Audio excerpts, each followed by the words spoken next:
Fellas, you know Degree Cool Rush deodorant, right? Well, last year they changed the formula, and guys were mad about it. One dude even started a petition. So guess what? Degree heard us, admitted they messed up, and brought the original Cool Rush scent back exactly how it was. And it's in Walmart, Target, and other stores now for under $4. So grab some and remember why its cool, crisp, and fresh scent made it the #1 men's antiperspirant for the last decade. Degree Cool Rush is back, and it smells like victory for all of us.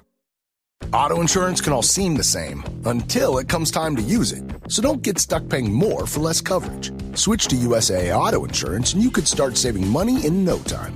Get a quote today. Restrictions apply. USAA. Hilton brings you new ways to stay. With experiences that let you capture the glory days. Introducing the Graduate Hotels. Each inspired by local college towns, these stays are always original and never boring. Get in touch with traditions all across the country and enjoy a stay that's a class above the rest. Book at Graduate Hotels with Hilton Honors Points at Hilton.com. It's a win-win. Hilton, for the stay. From the Fifth Quarter Studio in Madison, Wisconsin, you're listening to High School Hoops with your hosts, Steve Collins and Jake Stager.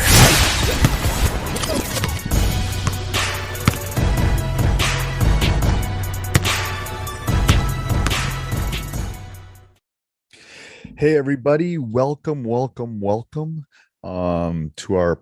our High School Hoops podcast today. I'm going to jump in. This is our third anniversary. Jake was not available today, so this is our third anniversary. We started this on November 2nd. Today is the third, but we started this on November 2nd, 2018. So I thought on the anniversary of this, I thought I could do a couple things. First of all, I'm going to put a special little discount down below for you if you're listening to this for High School Hoops members. But also I am going to pick 3 different podcasts that we did early on, one about tryouts, one about picking a team, and one about our first practice, and just kind of give you a little, if you haven't gone back 3 years to some of those podcasts, just some of the highlights and some of the things that Jake and I talked about in those in the first week of the podcast kind of being launched on November 2nd, 2018. So enjoy, and then next week we'll be back to our regular schedule, our High School Hoops edition. So this is what happens when summer comes around and I have a lot of time on the hands and I'm walking the dog. So here's how this all came about. Is I was walking my dog around Stricker's Pond, which is a pond but close to my house, and I'm going, God, there's nothing on, Coach Unplugged talks about a lot of different things. I interview coaches. I talk about stuff that's jumping in my head. I'm doing all that kind of stuff. There's nothing really talking just to the high school basketball coach. So as I'm walking my dog, I email or a text, I don't remember which one I did, Jake, and I said, hey, you and I should do just a podcast talking about high school hoops. Let's do this. I'm going on vacation. Your homework is to come up with some ideas, and then when we get back, we'll do it. And that's how this all came about. So, Jake, I'm going to have you introduce yourself, and then I'm going to tell everybody that I'm never going to introduce Jake again. We're just going to every Friday. These are going to go up. So this is going to be his introduction for the next year or something. So go ahead, Jake. Introduce yourself. Tell people a little bit about your basketball journey. And then I've done that before, but we can do that again a little bit. Yeah, let's do that real quick. Give the Cliff Note Spark version. Yes. All right. So my name is Jake Stager. I currently live in West Bend. I've been coaching for a lot of years. My basketball journey started at the high school level. We'll start with just where we started with high school. I was teaching at a Milwaukee private school called Milwaukee Early View of Academy of Excellence, and I was the varsity basketball coach there for a year. And that kind of built my resume, and I jumped on board to Mayville High School, where I taught middle school, and I was there for 5 years as the varsity basketball coach.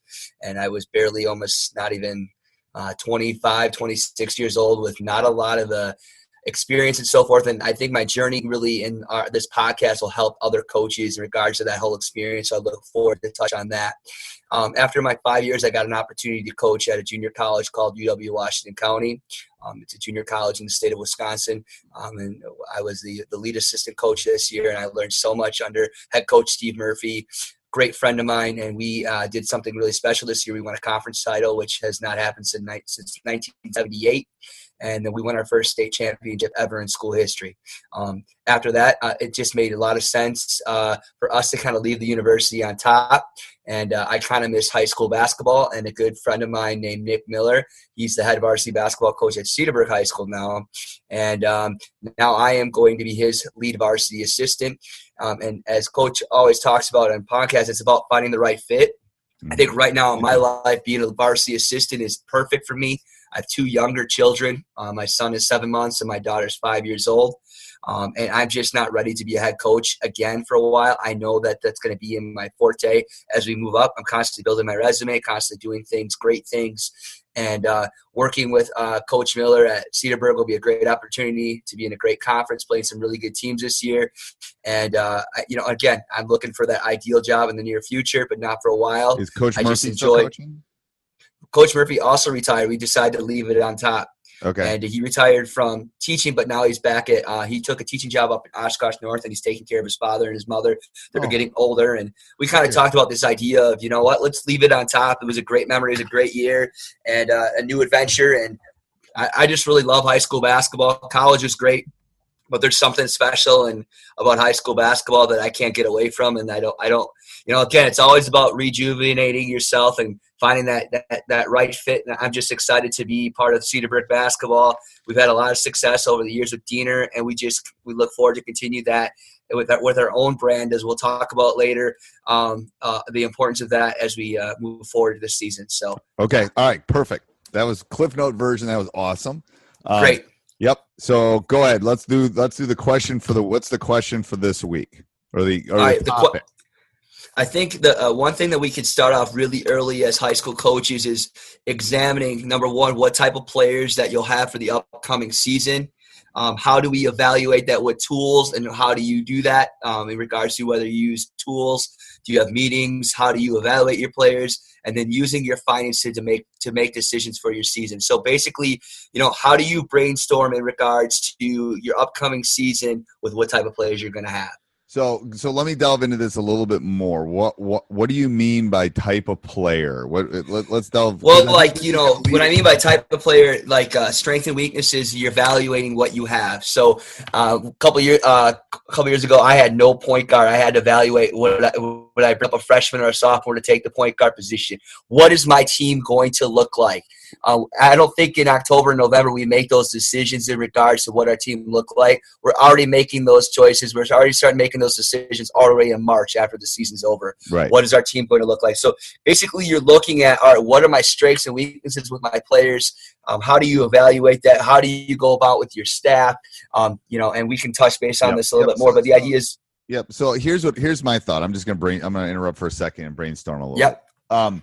So I think most of the coaches that are listening, even the youth coaches are listening, you've probably seen your players develop from March until September when this is going up. So we all have kind of an idea of player X, what kind of player they are, player Y, what kind of player they are. So what I think a good thing for most coaches would be to take out a notebook, write down the players that you think are going to try out, players or you think are going to be on your youth team or your AU team, whatever it is, and then I think it's right. I think you should draw a line down the middle and go strengths and weaknesses, because this will lead into something we're going to talk later in the month about picking an offense. Because if you go down that list and strength is shooting. I'm waving to my son. Bye, bud. If every one of them is shooting, then you're going to have to come up with an offense that's going to be a shooting offense kind of thing. So or if you're all 5'7". You're probably not going to run the triangle offense kind of thing. So I think that's a task that anybody can do with a piece of paper in 35 seconds. Right. What are you thinking about in terms of tools? I know that some of the tools. I created a grid, and I think that and as the game has evolved, it might be even different for how people decide it. I decided when I was coaching high school basketball, I gridded and I ranked my roster by position 1 through 5. Throughout the entire high school program. However, I often think, though, depending on your offense and what you do with those players depends on how your roster looks like. Right. And the game has now evolved where the 5 best basketball players are on the floor instead of a 1 through 5. I think you can limit it yourself. So that's maybe an error in the tool. Yep. So I think that the key is to just rank your positions. I mean, maybe rank the players where you see fit, but also the idea of what are your – I have down in my notes too is evaluate the strengths and weaknesses of the player to build some common strengths. Okay, and also think about how our team's going to beat you, all right? Or if I don't really have a true point guard this year, how am I going to fix that? Right. Or if I'm not going to be able to rebound this year, how am I going to be able to fix that? Yep. So a lot of times is you look at the players and you start to make holistic decisions or identities about your team holistically. Because you really can't build your whole team around one guy. Right. You could do some things around that one guy, but overall you're going to have an identity of some of the things you're really good at and some of the things that teams are going to expose. Right. Like if you can't handle pressure or you don't have a point guard, teams are going to press you. Or if you can't shoot for a lick, teams are going to zone you. So what do you do in regards to that? So what type of players do you have? Also, type of players also means something completely different too. You know, this idea of are they coachable? Do they work hard? I think that also builds a direction of what you want to do with your players early on in the season, whether it's team building, all those type of things, is just not looking at their talents, but their ability to grasp the game mentally, their character, how they are as leaders. As you know, you talk about this idea of building relationships. You know, it's more than X's and O's. Right. And so a couple things I don't like. I agree. I think one of the flaws in that system would be the 1 through 5. I think you definitely have to have somebody that has to handle the ball. So I'm not sure that's necessarily always your 1, but somebody better be able to bring the ball from point A to point B. So I think that's something that would definitely need to be in the tool. And then maybe somebody that's a rebounder or big. But other than that, you know, I'll put up 4 2 guards. I don't care. I mean, the only thing I would touch back on that, Steve, is I'm a huge advocate of having somebody a guy that can really defend and shut down a player. You know, I think if you can find a guy like that, he might not be your best basketball player, but if he can defend somebody and shut down, because a lot of teams in our conference this year has one really good guy. Right. And if you can have somebody that can shut him down, I think it's important to have a guy like that on your team. I think about the last 10 years, I've had 2 of them. They're both playing in the NFL now. Therese Mountain and Jester Wea. They both could defend. They were good basketball players, but they weren't So I think that would be the X factor one kind of think. Yes, this kid can defend. Something to think about. And it's also when you're planning this, like you have to plan. That's why I think it's good to start doing this in September. It's like, okay, because you have to start thinking about what can we do offensively, what can we do defensively. You should have some data from the summer that we didn't do that really well. Because I know most of the time we think one thing going into the summer, and then by this time I'll tell you, our program's already adjusted a couple things. We thought that we were pretty good at that we thought we were going to be good at going into the summer. Summer happened. We play. We can't do that. So now we're tweaking, a couple. I'm not going to say what we're doing, but we're tweaking a couple things that we can't do that. We're going to have to do this. So I think that's really important. I think the holistic thing is really important about thinking about. And this is what I always think about. I think high school basketball is a lot about matchups and a lot about what you can do to me. So I have to be able to adjust. Like I know there's teams in our league. This team can beat me only this way. This team can only beat me this way. You know what's I always look for our weaknesses, to be honest with you. I know what we can do well. I want to figure out how we can counter what you're going to do to us, because you're seeing our weaknesses and then you're going to try to exploit it as an opposing coach. So that's a big thing for me in September. It's like, we can't bring the ball from A to B. We better work on ball handling, or we better work on our press break as coaches to figure out how we can get the ball over half court. Or shoot, we didn't shoot the ball very well this summer. We better spend some time trying to get some open gyms so they can get in and get some shots up on the rim. So I don't know. I also think how they handle certain situations, from the year before. Maybe you couldn't close out games. Maybe you could beat the teams real easily, but you talk about this concept of grinding. Can your team grind? Are those things? Do you have those type of players coming in? Or are those things you're going to have to work on? So I think overall with this question is you got to look at your players, but also start to just develop that identity amongst your team, whether it's your varsity, your JV. You kind of have an idea what kind of kids you're going to have. Right. And you can start to be making those decisions with the other coaches, within yourself, and taking notes and starting to make decisions already. I mean, when in years past when I coached high school, I used summer as a place to start with that, But I think in fall is reflection time, because you might have this great idea. Man, I wanted to do dribble drive one year, and man, it was awful. Did not work well for my kids in the summer, Right. and then I changed it. Right. You try things. Yep. And if it's not working, this is the time to make some changes. Yep. And I'm going to be devil's advocate here for a second, because I know I've been guilty of this in some of my that you don't want to typecast a kid either, though. Like sometimes Right. they think this kid can't shoot. He's not a not shooter, So I think you got to fight that a little bit. And part of it is you got to be an observer and see if they've been working on those things and blah blah blah. Right. It's really knowing about the kid. If you know that kid, then that goes back to that whole character piece that we talked about. Yes. If you know that this guy's a mediocre shooter, but he'll work your tail off for him because you got a great relationship with him, then we could build on his shooting, or we could build on that. But if this guy can only do one thing and he's not coachable, maybe he doesn't fit into your system. Yes, I think that's the big part. I think when you have that, you got to question yourself on the typecasting thing, but then you also have to look at the full package. And this kid hasn't understood his role since 7th grade. Well, it's not going to probably change in a year, kind of thing, So I think those are the things that you have to ask yourself, and that's where your staff and all those things can come into play. All right, anything else on that? That was really good. I think we touched on everything we really needed to begin with. As we move into our next topic next week in regards to high school hoops, I think that will really help out people, part of Coach Unplugged. And what I'm going to say too, as we finish here, I'm going to say, put down in the comments, send me an email at steve@teachhoops.com if you have any questions, or you want any topics that you want us to talk about. Let us know. Yep. And we'll definitely put it on the next podcast. All right. Thanks, Coach. Thank you.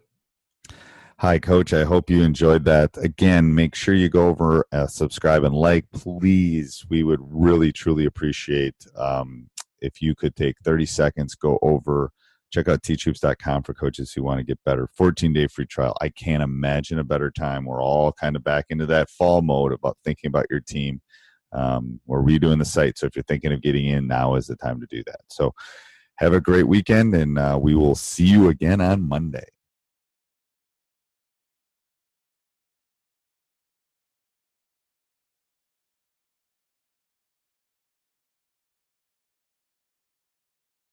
From the Fifth Quarter Studios in Madison, Wisconsin, you are listening to High School Hoops with our hosts, Steve Collins and Jake Stager. If you're talking about high school hoops, it's episode 5 today. But anyway, we just try to keep track of the different things that we got going on here at Coach Unplugged. But anyway, before we get started on this, I just want to make sure I give a shout out to our sponsors at Dr. Dish. If you're thinking about getting extra help, if you're thinking about making your team better shooters, if you're thinking about any sort of resource that you can use, this is the number one. I'm telling you, it is a great thing. We've owned a Dr. Dish. We had an old one. We just bought a new one. It's a great machine.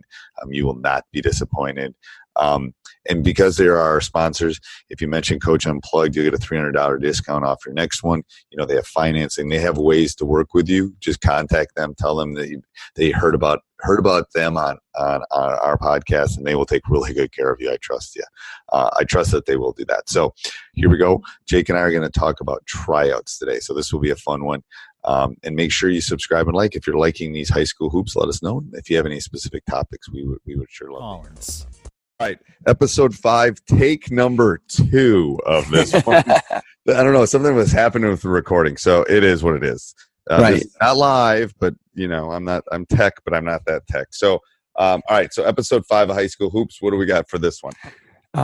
It's everybody's favorite time of the year. We're getting ready for everything to get going. It's the early part of the season is arising, and so we're going to address a big topic that is probably the most important thing that you got to do right away, is determining how you're going to do your trial and determining your roster for the year. And it can be very difficult. I think, the more I look at it and evaluate it, I think it looks very different from coaching at different sizes of high schools. I think it's different for programs, where you are in your program. I think it's not a one-size-fits-all thing. So the topic can't be just, what a big D1 program is like where you coach, Steve, compared to where I've coached, where I only had 400 students in the whole high school. Looks a lot different. And, right. I was talking to a coach at a clinic a couple coaches at a clinic this weekend, and they were talking about their schools, and I'm talking about how I do my cuts and all this, and they're looking at me like, we're just trying to find bodies, it's right. Like, so I think you're right. I think the size of the school in which you're picking the team is super important. Because if you're not cutting, then I'm not even sure it's tryouts. It's like, do you want to play? Right. But but then it's basically how you set that up is going to be different than for me for the first couple of days, where I'm trying to differentiate kids and figure out who can make the team and who can help us and who can't. And you were at like kind of a middle school, like not middle-sized school. Right. So how is it different for you? Because I mean, I'll cut 15, 20 kids easy every year. I never have ever had to cut a child when I was coaching high school basketball. It was really about, the group coming in those years, especially trying to rebuild the program. You're lucky just to have numbers. Right. Like sometimes on the girls' side, we had years where they only had 2 teams.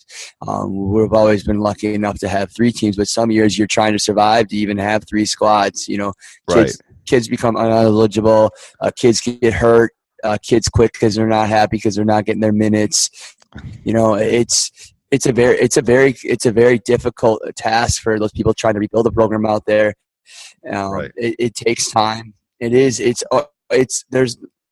no perfect a one size fits all, and it's really hard when you are trying to build a program and you got kids that maybe only got 2 seniors and you got a bunch of sophomores, and you're trying to figure out where you really think this sophomore is going to play. Is he going to get enough minutes? And Right.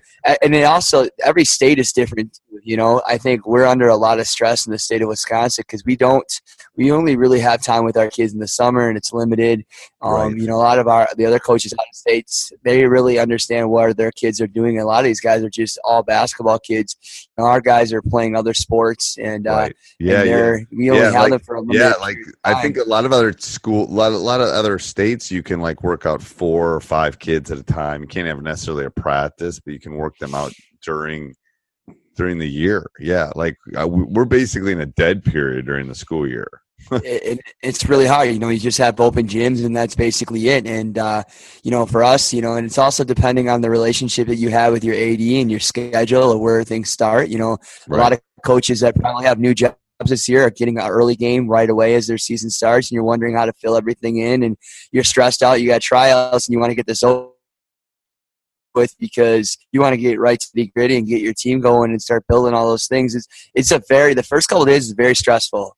Right. As a coach, it really is. And so not only just how to run trials, just to advice out there to all coaches that it is a stressful time, especially for those that are not veteran coaches. And, how do we make this all work so we can get everything in? And you know what? There's no perfect blend of it. You just got to make it work, and you got to get that. No.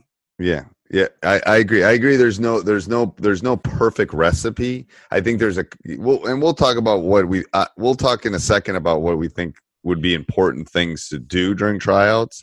I think that's important if you're going to have tryouts and you have to cut kids. But I think if you do have to have tryouts and you do have to cut kids, that if they have the heart enough to come and try out, that you have to talk to them.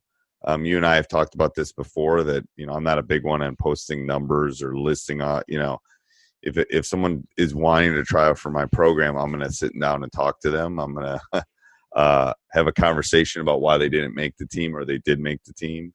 I think that's an honest thing. I think as a coach, you have to be honest that they may not agree with it, but I think it's fair to them that, here's where you are. Here's where I see you are. Maybe you can't play for us this year, kind of thing. But what do you think is important as far as running tryouts? Well, I think conditioning is huge. I think you have to see where kids are, if they're are ready for the season. Are they able to handle it? Right. at the highest level, at the varsity level. Conditioning is huge. You can kind of see where kids are at their conditioning level. And then I also think you got to watch them play. Anybody can do a ball handling drill and so forth. You got to be able to see things wide open. Yep.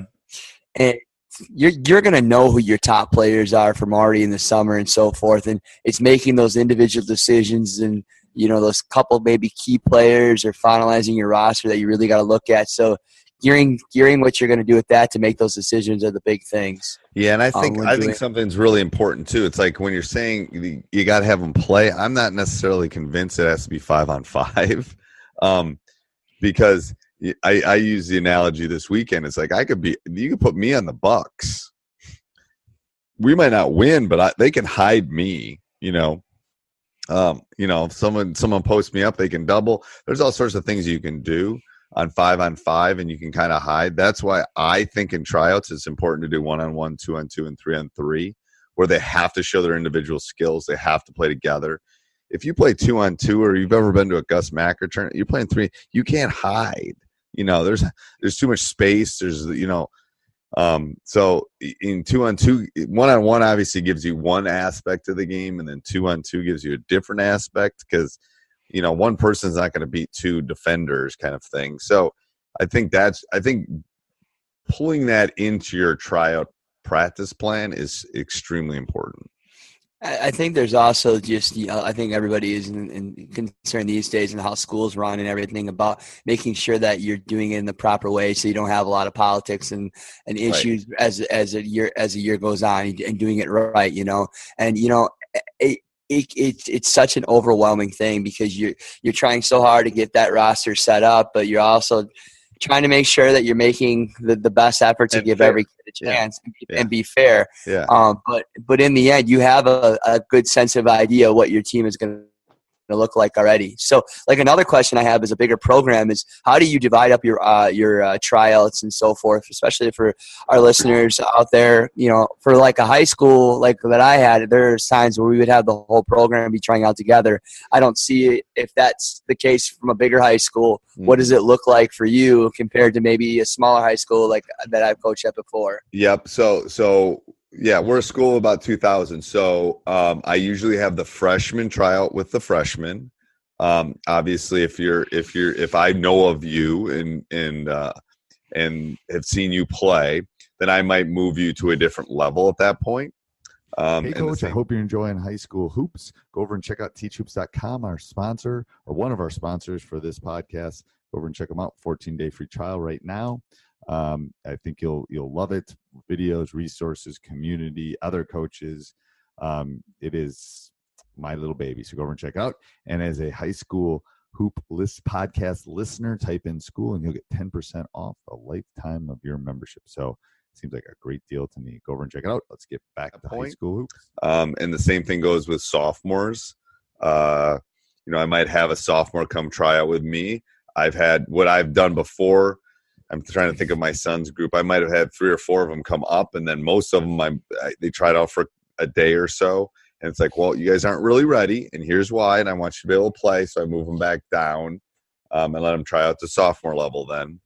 So I kind of stagger it in the sense that I want my team picked first, and then it kind of staggers to the JV or sophomore team, which is our next level, and then the freshman team. So we have 3 levels. We basically have varsity, we have junior varsity, and then we have freshmen. So, I want to get my roster is going to get set. Obviously juniors and seniors I don't normally play them down at the JV level. And then, obviously the sophomores, if there's some freshmen, you come up. So I think you got to think of it in terms of a pyramid, or, I'm at the top of the pyramid, or, kind of building blocks. So we want to obviously get the 15 best players on my team, and then we figure out, because we're not dealing with a number issue for the most part. When I first started, I think there was no cut policy, and we had 4 freshman teams. I think my first couple of years, it was crazy. But now and that was something I said, we got to have a cut policy at the freshman level, because it's just, kids got to go do something else at some point. And I think we're being more honest with them. If the 30th freshman, are they ever going to probably play varsity? Maybe, but the odds are probably not great at that point. So that's what I try to do as far as kind of, and every year there's a handful of surprises. Like, whoa, this kid's good enough to make money, every year. Nothing really surprises us very much anymore. But at tryouts, we're always kind of surprised. Like, oh, there's a kid. Ooh, there's a freshman that needs to move up and blah, blah, blah. So it's a little bit different than probably a smaller school where you're trying to just get, maybe everybody together to kind of take a look. And I work myself down too. Like, I'll leave my varsity guys at some point and go down and watch the JV practice or tryouts, and then I'll go down and we'll try to watch the freshmen to make sure I'm not missing anything. Halliday presents, in the red corner, the undisputed, undefeated Weed Whacker Guy, champion of hurling grass and pollen everywhere. And in the blue corner, the challenger, extra strength Halliday. Eye drops that work all day to prevent the release of histamines that cause itchy allergy eyes. And the winner by knockout is Halliday. Halliday, bring it on. Yeah. We go twice a day too. I'm not sure about you, but we go in the morning and then we go after school for a couple. Yeah, I do it for a couple days. I realize that after that, I can only handle that for so long, and I think it gets really hard on the kids to go 2 days for too long. Yes, yes. I try to do it at least a day, maybe 2 days, but after that, it's just they're not used to it. Their bodies are not set up to get up that early. It just doesn't work, Right. Yeah, and to be honest, early in my career, I do more 2-a-days later in the year, and I don't even do that anymore because it beats them up so bad. They were trying to make them, it's a marathon, it's not a sprint. But anything else with tryouts? I think that it really comes down to determining rosters then, because I think that a coach is getting those situations about younger players and how to make that decision of when a younger player is ready. I don't know if there's a special formula, is there a percentage of when you look at it, and it's so hard too, because you won't really know what that kid really looks like till he gets into an actual game, because the scrimmage is a scrimmage and a practice is a practice, till you realize that kid's going to be beneficial as a freshman or a sophomore. Right. And I think there's a couple things. I think you got to think of it in terms of a teacher too. It's like, I don't really want to put a kid in calculus that's not good at pre-calc, or I don't want to put a kid in algebra 2 that hasn't passed algebra 1, so it's really hard to sometimes, I always tell people err on the line of keeping them down and pulling them up later, rather than pulling them up and pushing them back down. Had to do both, done both consistently through my career, but I try to err on the side of not pulling up if I can help it. And you do, to be honest with you make some mistakes along the way, but you got to kind of think of it, in terms of a educational thing. You got to think of it in terms of, am I pushing this kid too fast? Am I trying to get this 6th grader to take algebra when they're not ready to take algebra in 6th grade, kind of thing? Because I want them to be successful. So I think the last thing to understand too is just I've made mistakes, in a small town, and we have probably a lot of listeners that have coached in a small community and so forth, of trying to make parents happy and so forth. And that, you get this really good group of kids that are freshmen. We should keep them all together and they should play together and have more success. And the more that I look into that, I think you're hindering some of those elite players and their progress. And you really got to look at, okay, where, like you talked about 2 or 3 minutes ago, it's really about where that kid fits in their game, not where this team, and making people happy. And I think you got to be true to yourself and what is in the best interest of your program. And what's in the best interest of that kid too, right? To be honest with you, because if my kid's smart enough to take calculus as a 6th grader, then he should take calculus and they should go to the University of Wisconsin and whatever. I've told you, we run a talented and gifted program for high school kids. Now, there is an issue with, can a 6th grader go take calculus at the university?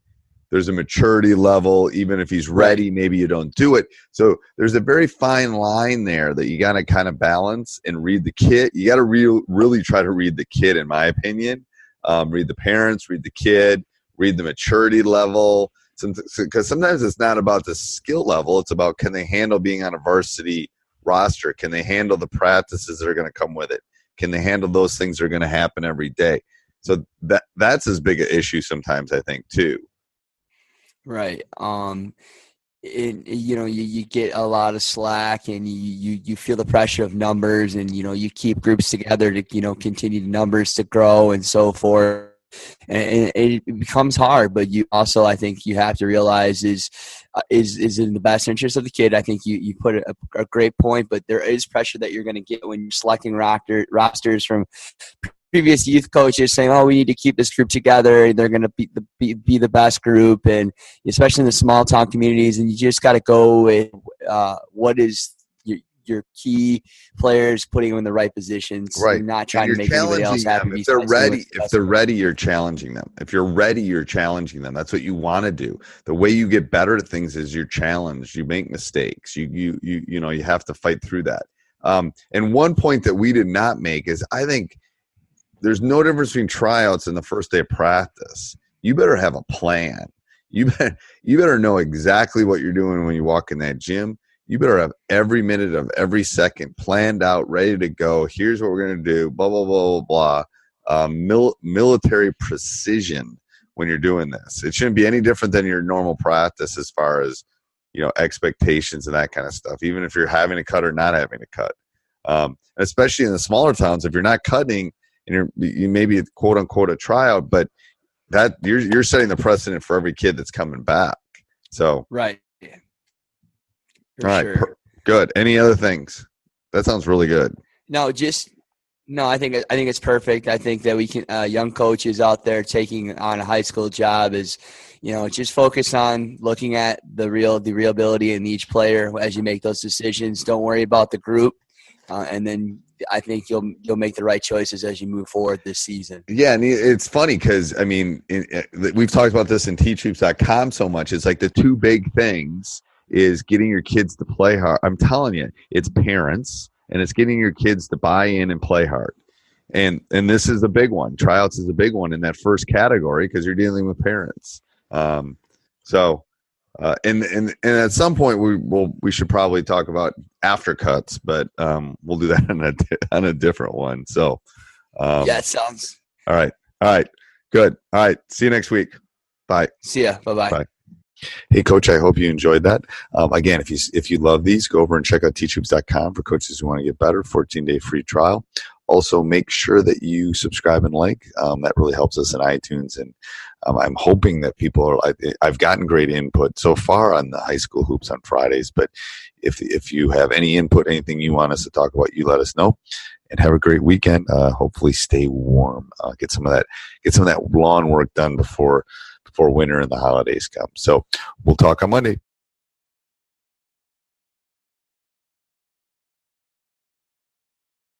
From the Fifth Quarter Studios in Madison, Wisconsin, you are listening to High School Hoops with our hosts, Steve Collins and Jake Stager. Hey, Coach, happy Friday. Episode 212 of Coach Unplugged, and I think it's episode 7 of High School Hoops. Jake and I are going to be talking about practice planning, what to kind of get in before that first practice, things you should probably get in.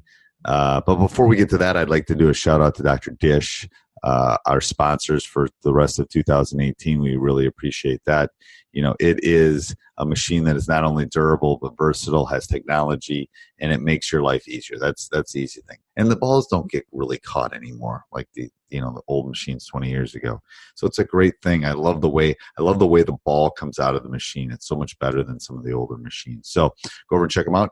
If you like it, make sure you mention Coach Unplugged, and they'll give you $300 off your next purchase. So do that.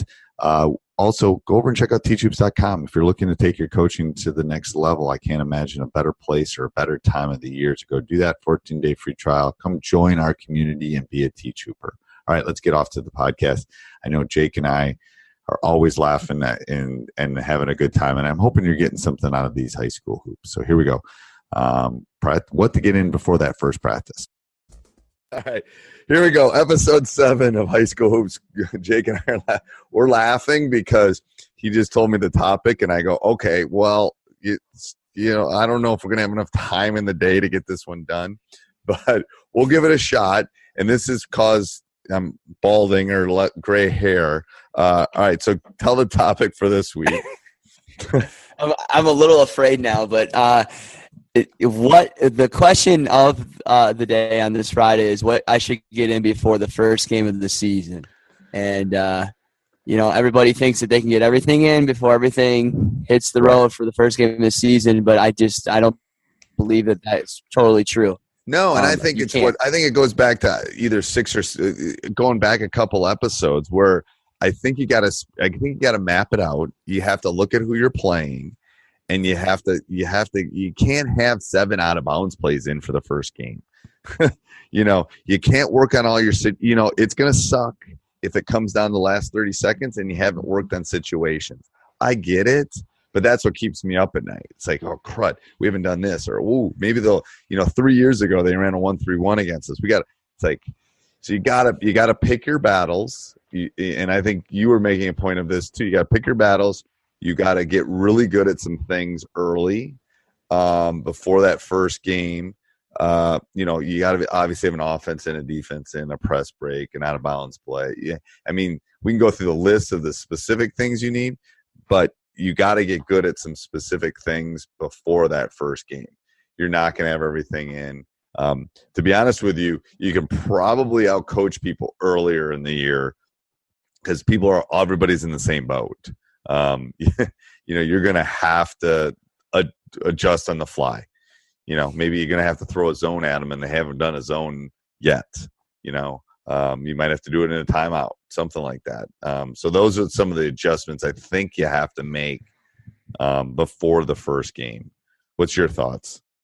One thing that I came up with as being an assistant coach last year, and I thought it was a great idea for us, is I always had a binder prepared for any situation that we were in. So those kind of things would keep you up at night. Whatever, if we ever saw a box and one, dime one, the things you might not see in practice right away. I literally had it tabbed, and as an assistant, whether it's halftime or out of a timeout, I always had things if we needed it to go to talk about or use. Right. So I think that's one way if you want to, whether you have an assistant or, or another coach, design some type of binder where you have that. I think it's really important to have that. I found that having those right away is a great tool for coaches, especially early in the season. We haven't really touched a lot on 1-3-1, or our 1-3-1 offense is not working really good. Let's use one of the quick hitters that we have in our playbook. But we haven't even taught yet, but let's try something. Let's see what we can do. I think that's huge. And this is just, I have no basis for this, so I'm interested in your theory on this. I think the defense is always farther along than the offense early in the season. I think it has to be. Because I've heard a lot of coaches speak, but a couple of years ago, I heard a coach speak about that a lot of the game is disadvantage. A lot of the game is up and down. It isn't. It's so how you're able to defend is far more important than your offense, because it is a lot of disadvantage most of the game. It is. And I don't know, maybe this is just a Wisconsin phenomenon, but I don't think the kids shoot the ball as well in November as they do in March. No, I always told my players early in the season that it's not going to be a shot that's going to beat you early in the season. It's going to be a team that gets a team that maybe takes care of the basketball better than you do, a team that rebounds better than you do, that the effort, just plays harder, wants it more than you do early in the season. It clearly comes down to early in the games. And then as the season progresses, you're going to have teams that make big shots and they are shooting the ball better and they're executing their quick hitters, or their offense is really, they're able to read off it better. Those things are going to happen later in the season compared to what happens early in the season. Right, so. and people are going to get better. It's like they're going to scout you. They're going to adjust you. They're going to do that kind of stuff. It's like those defensive little twists are what I think can cause some issues early on. And again, this is purely observational. I just don't think kids, they haven't had the shots. They haven't had the reps. Now, maybe it's different for the kids that only play basketball. And if your program only plays basketball and they're shooting all year round, maybe they're coming in better. I'm not sure it's gonna peak. Hey, Coach, I hope you're enjoying listening to High School Hoops, brought to you by the great people over at teachhoops.com for coaches who want to get better. 14-day free trial right now. That will be going away sooner than later. Resources, videos, it's Netflix for basketball coaches with a real person on the other side to help you. So go over and check it out. Also, if you're listening to High School Hoops, we're making a special discount for the high school hoopers that are listening to this. Type in school in the discount code and get 10% off for the lifetime of your membership. Can't think of a better deal. All right, let's get back to high school hoops later in the season. But I know, at least in our area, I think kids shoot the ball better 2 months in because they're getting more shots up. I think that's one thing, but also just the mental preparation. Your gym size of a big high school like that is way different than summer league basketball or playing at a big gym. It takes several games to get used to that environment, especially if you have a really young team, or I don't care if you're the best player in your team, you're not going to shoot the ball like you did late last season until you get in the rhythm. It's a different thing, But when it's a real game and it's the horns off, it's different than you're playing summer league at 7 o'clock at night at some local high school. Right, with 2 baskets and a guy that stands at half court to officiate. Yes, it's exactly. It's way different. Yeah, a couple things that I wrote. The team isn't yelling at you, kind of thing. Yeah, calling you names that they shouldn't do. It's bad sportsmanship, but it happens. But I think you got to make a list. Right. You really got to make a list. I made a list here. I think a press break is huge. You just never know when that pressure is going to happen. You got to get the ball in. I like having multiple defenses. I'm not a person that likes to just be one type of defense. Yep. I think that can be really used early in the season as a game changer because you're still you may know what teams are doing, but if things aren't working out right, you have defense to fall back on and change the game up in the discourse of the game. The other thing I said, some type of press is always great, whether you need to get back into a game or to change the game. Maybe a few sets or some type of set to get a quick bucket, and then you got to have some type of series of blobs and slobs. But you're not going to get 7 or 8 of them. You might have a couple really good ones, and you're good at them to start the season. Don't worry about the jump ball. No. It's like that I'm mocking the jump ball, but it's true. It's like there's one jump ball. Like, okay, how many really side out of bounds plays do you need for the first game? You don't. It's like I referee soccer, and I always get in arguments with parents on throw-ins. I'm like, do you understand that after that throw-in, the ball is going to be in somebody else's hand in a matter of seconds? It's not going to make a huge difference.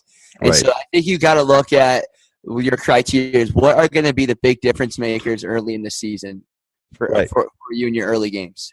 I agree. Yeah, I think that's the kicker is you look at your schedule, look at your opponents, come up with a list, and then map out the days and then leave a cushion in those days. That's an old coach telling you leave a cushion because you think you're going to get – I'm telling you, the last couple of years I've done my thing, blah, blah, blah. It's like but I've learned I need a cushion day or two. Like, okay, if this doesn't work here, I'm going to need another day to work. Either I'm going to need another day to work on it, or I'm going to need a day to put something else in because that didn't work. So, if you're thinking, I want to get that 1-3-1 in and I need 2 days, give yourself 3 days to get it in. And if you don't use that, trust me, it's early in the season. You will find something to fill that third day with. So always build that in. It's a teaching tool that I use, but I think it's really important to do that too. All right, go ahead. I have 2 more points after talking. And this is the great thing about the show is we start to figure out other things that we're talking about the topic. Right. Number 1 is when you're planning your practices, think about the why early in the season. So a lot of people are doing the ball handling, the rebounding drills, and so forth. The why. Why are we doing the 3-man weave? I think about that. Maybe. Okay, were you in Atlanta this weekend? Because literally, I talked about and don't get me wrong, we'll run a 3-man weave at practice at some point in the 4 months, but you don't need that for the first game. You don't need to just get them moving. Sometimes I use it as my warm up just to get them moving, but yes, you don't need to do your 2-ball dribbling before the first game.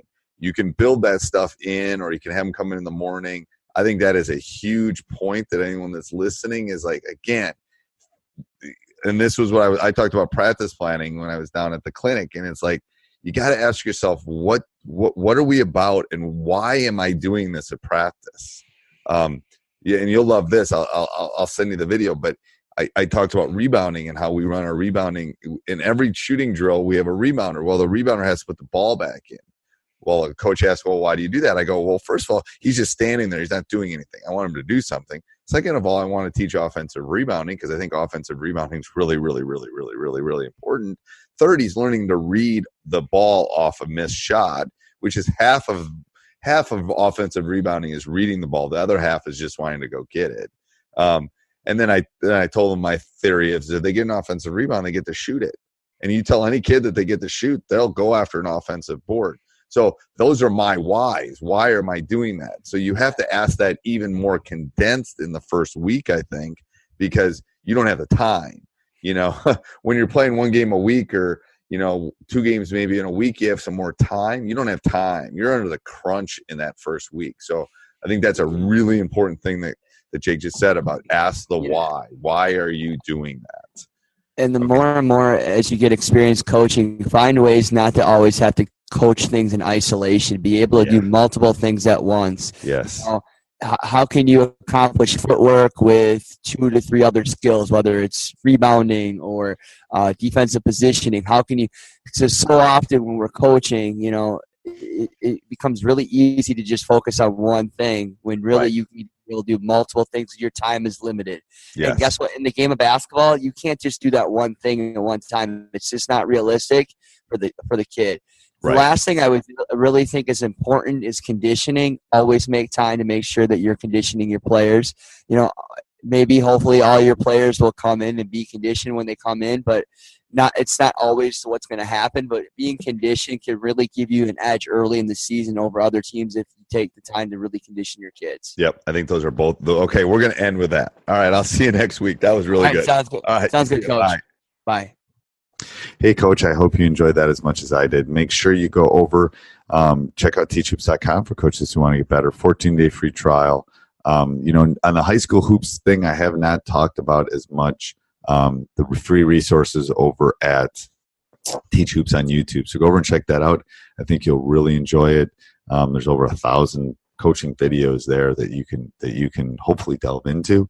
And then if you're looking to take your coaching to the next level, go over and check out teachhoops.com for coaches who want to get better. Have a great weekend. Get out and rake those leaves. This podcast is part of the Sports Social Podcast Network.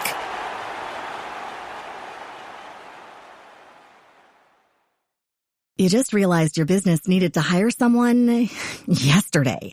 How can you find amazing candidates fast? Easy. Just use Indeed. Stop struggling to get your job post seen on other job sites. With Indeed sponsored jobs, your post jumps to the top of the page for your relevant candidates, so you can reach the people you want faster. According to Indeed data, sponsored jobs posted directly on Indeed have 45% more applications than non-sponsored jobs. Don't wait any longer. Speed up your hiring right now with Indeed. And listeners of this show will get a $75 sponsored job credit to get your jobs more visibility at Indeed.com/kidsandfamily. Just go to Indeed.com/kidsandfamily right now and support our show by saying you heard about Indeed on this podcast. Terms and conditions apply. Hiring? Indeed is all you need.